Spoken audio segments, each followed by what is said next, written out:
కష్టంలోంచి మన బుద్ధితో మనం పైకి రాలేం. అట్లా ఇరుక్కుపోయాం. ఇరుక్కుపోయినప్పుడు ఆపద మొక్కులవాడా అని పిలుస్తాం. ఈ ఆపద నుంచి నన్ను తప్పించు. మొక్కేం పెడతాం? మన శక్తి కొలది.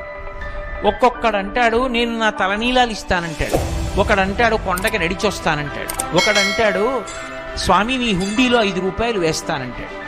ఇప్పుడు వీటిని మొక్కులు అంటారు. మొక్కు అన్న మాట మీరు జాగ్రత్తగా గమనించాలి.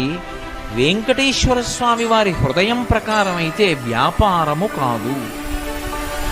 అది పాపము వలన దుఃఖం వస్తోందని వాడు తెలుసుకోవాలి.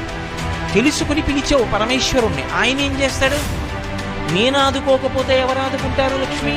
అందుకు ఉంటాను ఈ కలియుగంలో వెంకటాచలం మీద. ఎవడు ఎక్కడ ఎంత మౌనంగా లోపల లోపల పిలిచినా నాకు వినపడుతుంది. నేను వింటాను, వాణ్ణి ఉద్ధరిస్తాను ఆపదలో నుంచి.